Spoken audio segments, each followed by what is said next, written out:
All right, so we're looking at the weekend and we're thinking, okay, this is all great weather, right? I got to bring the house down just for a bit here. We do need some rain.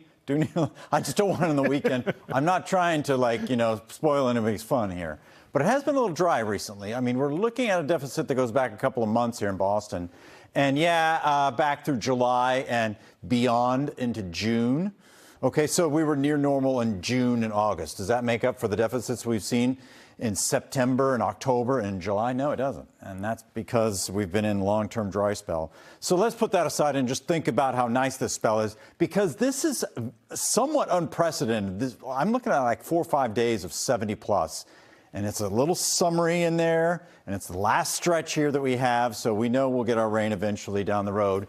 Peaking foliage, by the way, in southern parts of New England, parts of Massachusetts and southern New Hampshire right now. Brilliant colors. And that color is pushing south and east towards Cape Cod and throughout southeastern Mass. It's past peak if you're headed up north this weekend. Still a lot of leaf drop. I'm sure a lot of people up there would love to have you come up and help clean up some of the leaves, if you want to do that.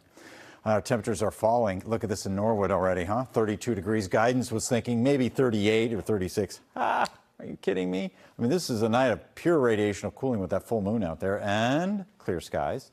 So we're going back into the 20s. A lot of widespread frost in some of the suburbs. Tomorrow night, too, I still think we're going to be cool back into the 30s. You know, the nights are long, so we have a chance to cool things down, but the air is dry. So that makes it much easier to cool things down, too. The wedge of warm air is all the way through the northern plains, goes into Ontario, and this is spilling over into New England in the next few days. Now, tomorrow we could tap 60-degree weather away from the coast. Along the coastline, we have a sea breeze kicking in, and we have still some gusty winds on Cape Cod with our ocean storm. Some of those gusts may be over 30 miles an hour early tomorrow. Then that eases into the afternoon. But the high temperatures, the warmest will be from Haverhill, Portsmouth, all the way through Pelham into Lawrence. Look at these numbers in the 60s. They went up about a degree since about 6 o'clock. A little bit cooler in Cape Ann with upper 50s. Revere the same. Somerville and back to Boston about 59 degrees and 62 in Newton.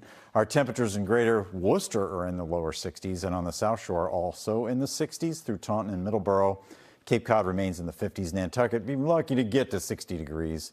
And then Saturday, some of us are 70s away from the coast. I still think we may have a little bit of a sea breeze that would cap us just under 70 in Boston, but does it matter? Are you going to notice that 2 degrees difference? No. Sunday, mild and dry and 71. The head of the Charles is weekend. It actually starts tomorrow. 69 on Saturday and Sunday, 73.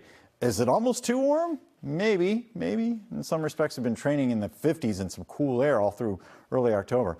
Minor coastal flooding from our ocean storm and the fact that we have a full tide and a full moon tide, so that will give us splash over, Long Wharf, the Harbor Walk, and Morrissey Boulevard. This is Friday and Saturday, noon and 1 p.m. The tropics seemingly quiet now.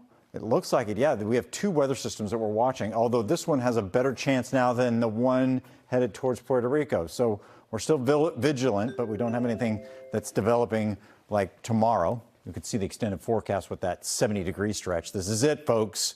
I cannot promise this later in October, obviously, or November. Early shower Thursday, the cooler weather arrives, and we're back after the break.